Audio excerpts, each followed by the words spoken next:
तो एक्सरसाइज 3.1 का क्वेश्चन 6 आज हम लोग लगाएंगे। जैसे कि पिछले लेक्चर में हमने क्वेश्चन 5 तक कंप्लीट कर चुके थे। तो देखिए क्वेश्चन 6 है, find the value of x y and z from the following equation. आपको एक्स वाई और जेड की वैल्यू फाइंड आउट करनी है जो गिवन इक्वेशन है। ठीक है, तो अब देखिए वैल्यू कैसे फाइंड आउट करेंगे। वाई की वही वैल्यू होंगे जो करस्पॉन्डिंग एलिमेंट होंगे अदर मैट्रिक्स का। ठीक है, अगर y आपका फर्स्ट रो फर्स्ट कॉलम में है तो जो अदर मैट्रिक्स होंगे उसके फर्स्ट रो और फर्स्ट कॉलम की मैट्रिक्स की ही वैल्यू होंगे। ठीक है, इक्वल मैट्रिक्स के हिसाब से। उसके बाद z की वैल्यू वही होगा। अगर z first row second column में है तो जो अदर मैट्रिक्स है वो उसको भी होनी चाहिए फर्स्ट रो सेकंड कॉलम में। कहने का मतलब यह है कि z की वैल्यू वही होंगे जो अदर मैट्रिक्स के करस्पॉन्डिंग एलिमेंट होंगे। ठीक है, तो करते हैं इसका सॉल्यूशन। देखिए तो y का वैल्यू क्या होगा यहां से 4 और z की वैल्यू क्या होगा 3। ठीक है, x की वैल्यू क्या होंगे 1 होंगे। सॉल्यूशन एक बार क्वेश्चन को कॉपी कर लेते हैं। तो 4 3 x 5 equal to y z 1 5। ठीक है, तो y equal to 4, z equal to 3 और x इक्वल टू 1 होगा। ठीक है, लिखेंगे therefore the required value of x equal to 1, y equal to 4, z equal to 3। ठीक है, नेक्स्ट क्वेश्चन देखते हैं सेकंड। तो सेकंड के लिए भी सेम तरीका हम फॉलो करेंगे। ठीक है, तो देखिए x plus y equal to क्या होगा, x प्लस वाई के करस्पॉन्डिंग एलिमेंट क्या है 6। ठीक है, इक्वेशन 1। और 5 प्लस जेड का करस्पॉन्डिंग एलिमेंट क्या है 5, तो 5 प्लस जेड इक्वल टू 5। ठीक है, यहां से तो हम जेड की वैल्यू फाइंड आउट कर लेते हैं। तो जेड इक्वल टू होगा 5 माइनस 5, जेड इक्वल टू 0। चलो जेड की तो वैल्यू आपको पता चल गया। x इंटू वाई का करस्पॉन्डिंग एलिमेंट क्या होगा 8, x into y equal to 8। ठीक है, अब देखिए फाइंड आउट कैसे करेंगे आप। तो ऐसा करो, x को डिवाइड में भेज दो, फिर हम y की वैल्यू इक्वेशन 1 में पुट कर देंगे। तो y equal to 8 upon x, ये इक्वेशन आपका 2। ठीक है,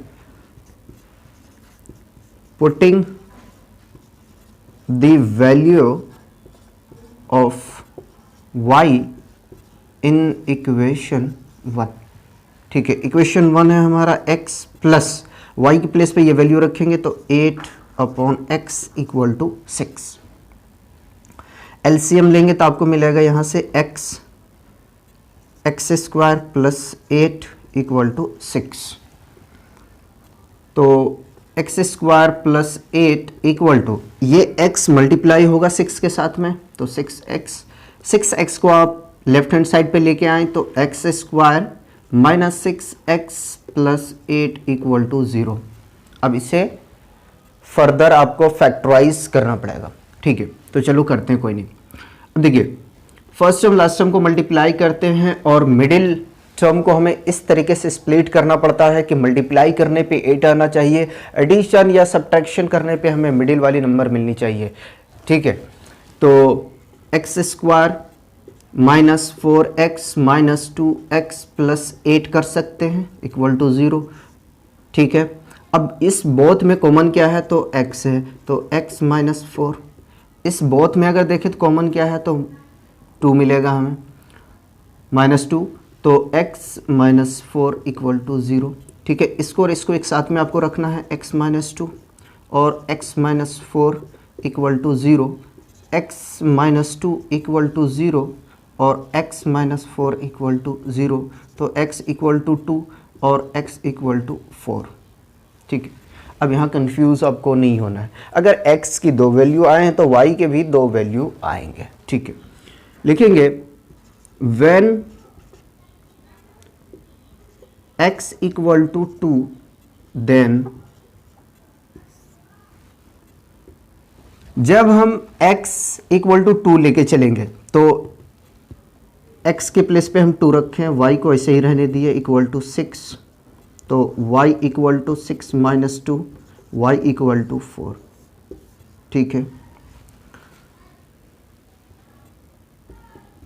when x equal to 4 then,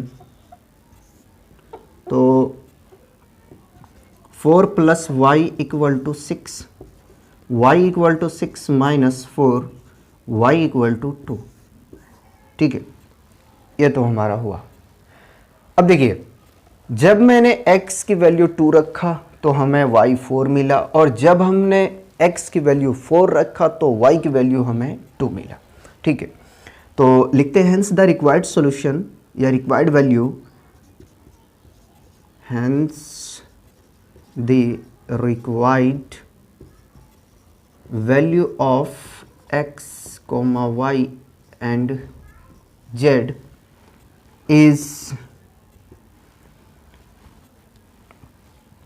क्या क्या होंगे, x की वैल्यू 2 रखा तो y की वैल्यू हमें 4 मिला, और z तो आपका 0 पहले से है। ठीक,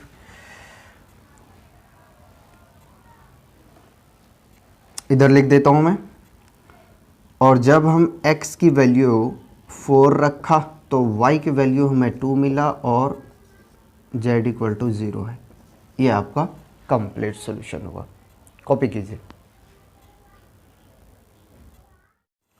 थर्ड पार्ट देखते हैं। देखिए, थर्ड पार्ट है x plus y plus z equal to 9 और x plus z equal to 5 और y plus z equal to 7 है। ठीक है, ये भी क्वेश्चन इजी है, करते हैं इसका सॉल्यूशन। ठीक है, तो x plus y plus z के करस्पॉन्डिंग एलिमेंट 9 है, इक्वेशन 1, और x प्लस जेड का करस्पॉन्डिंग एलिमेंट 5 है।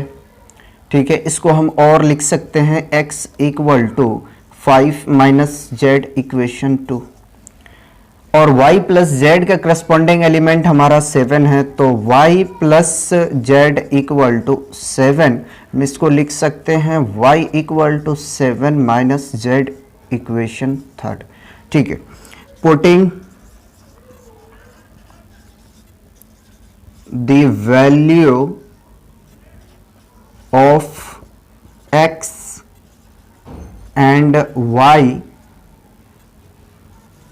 इन इक्वेशन 1, x और y की वैल्यू हम रखेंगे इक्वेशन 1 में। तो जब रखेंगे तो हमें मिलेगा यहां से 5 minus Z plus 7 minus Z, और z पहले से है, equal to 9।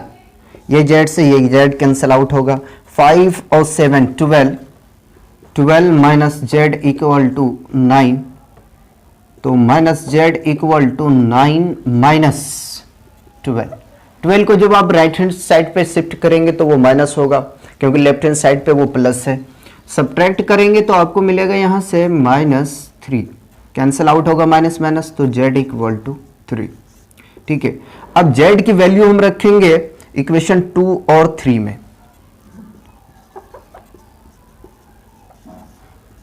Putting the value of z in equation 1 and 2, we get, तो 1 में रखेंगे तो x equal to 5 minus 3x equal to 2, और थर्ड में रखेंगे, अच्छा यहाँ थर्ड करना था हमें, सेकेंड थर्ड कर दो,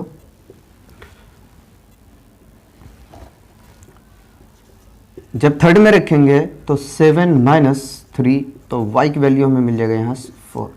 ठीक है, hence the required value of x, y and z is x आपके पास में 2 और y आपके पास में 4 और z है आपके पास में 3, या तो ऐसे लिख दो x equal to 2, y equal to 4, z equal to 3। Next question देखेंगे अब। क्वेश्चन 7 देखते हैं। देखिए क्वेश्चन 7 है, find the value of a b c and d from the equation.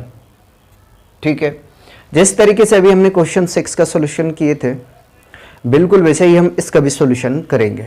तो करते हैं।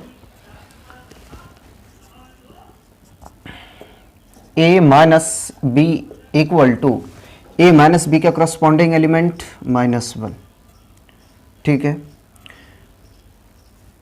और 2b प्लस c का करस्पॉन्डिंग एलिमेंट 5 होगा। इक्वेशन 1 इसे मान लो, इसे इक्वेशन 2 मान लो, ठीक है, और 2a माइनस बी का करस्पॉन्डिंग एलिमेंट 0 होगा। ठीक है, हम यहाँ से b की वैल्यू को फाइंड आउट करेंगे। तो 2a equal to plus b, a equal to b by 2, इसे हम थर्ड मान लेते हैं और फोर्थ को लिख लेते हैं। तो 3c plus d equal to 13, ये हमारा फोर्थ इक्वेशन।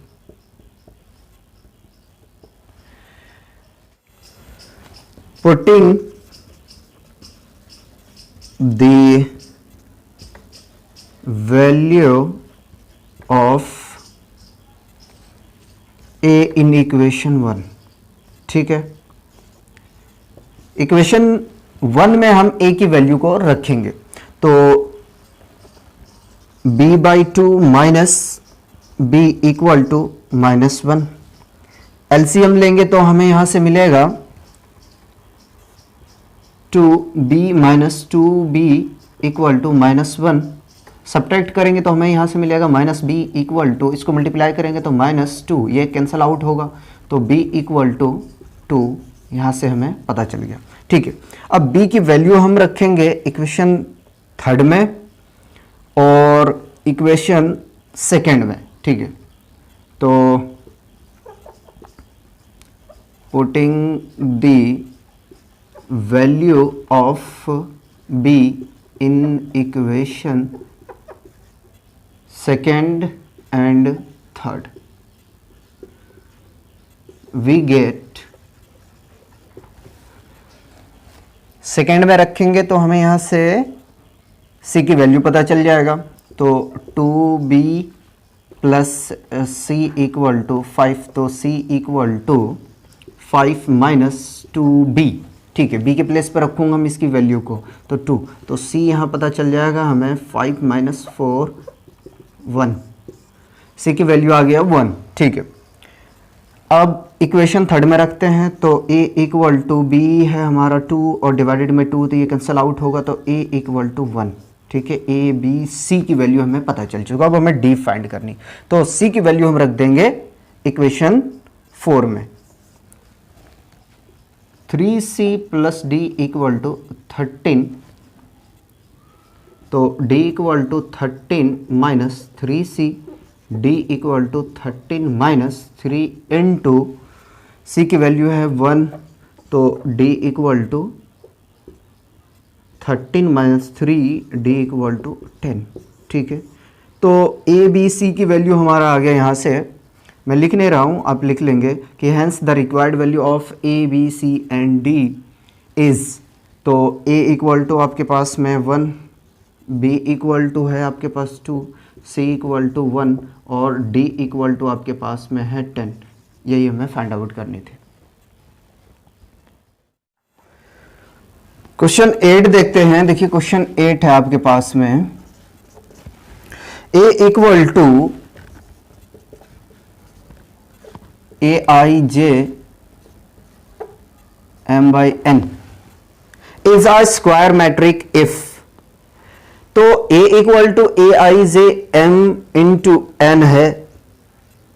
स्क्वायर मैट्रिक्स तब होगा यदि नंबर ऑफ रो इक्वल होगा नंबर ऑफ कॉलम का। तो इसका आंसर डायरेक्ट आपका होगा C,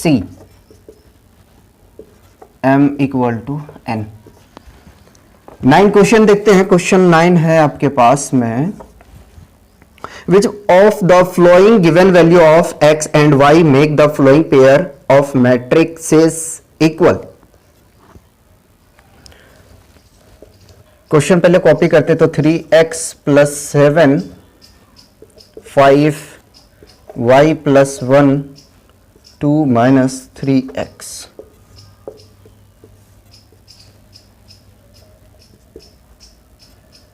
कॉमा दिया हुआ बट मैं इक्वल करके लिख रहा हूं 0 y माइनस 2 8 4। देखिए हमें पता है कि इक्वल मैट्रिक्स तब होता है जब हम x की वैल्यू या y की वैल्यू या z की वैल्यू जो गिवन हो कहीं से फाइंड आउट करें, इक्वल आनी चाहिए।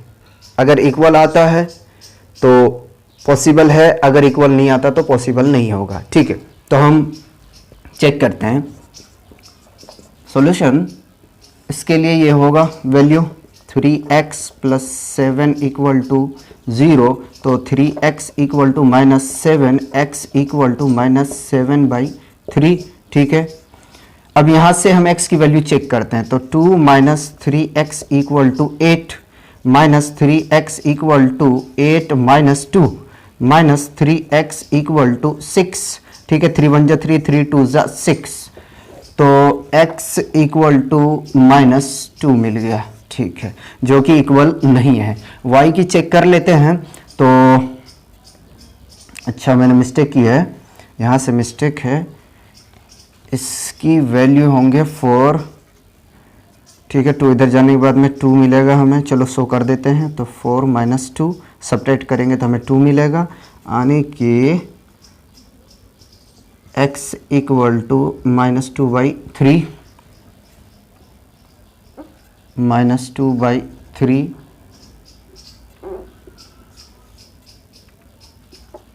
जो कि इक्वल नहीं है। फिर भी y चेक कर लेते हैं, y प्लस 1 इक्वल टू 8, तो y equal to 8 minus 1 y equal to 7। ठीक है, और यहाँ से चेक करते हैं y की वैल्यू, तो y minus 2 equal to 5, y equal to 5 minus है, तो अगर राइट पे शिफ्ट करेंगे तो आपको प्लस मिलेगा। ठीक है, तो y इक्वल टू 7। ठीक है, y तो बराबर है बट x बराबर नहीं है, तो इसमें ऑप्शन आपका बी होगा, नॉट पॉसिबल टू फाइंड। ठीक है, आपका बी जो है वो करेक्ट ऑप्शन है। लास्ट पार्ट देखते हैं, लास्ट पार्ट है 10। लिखा the number of all possible matrices of order 3/3 with each entry 0 और 1। ठीक है, जो मैट्रिक्स 3/3 ऑर्डर्स का है उसमें 0 और 1 ही केवल होंगे। तो आप याद रखिएगा 2 नंबर है, 3/3 ऑर्डर का मैट्रिक्स है, तो इसमें एलिमेंट कितने होंगे? 9। एलिमेंट कितने होंगे? 9 होंगे। ठीक, 0 और 1 के अलावा कोई भी नंबर आपको नहीं लेना है। ठीक, तो टोटल हमारे पास में अगर नंबर की बात करें तो कितनी है? 2, और एलिमेंट कितने हमारे पास हो रहे हैं? 9। तो याद रखें कि अगर कभी भी ऐसा हो तो नंबर कितनी है? 2 की पावर n। एलिमेंट टोटल कितना है आपके पास में? 9। ठीक है, इसको मल्टीप्लाई करेंगे तो कितना आएगा? 512। तो हमारा आंसर होगा डी, 512।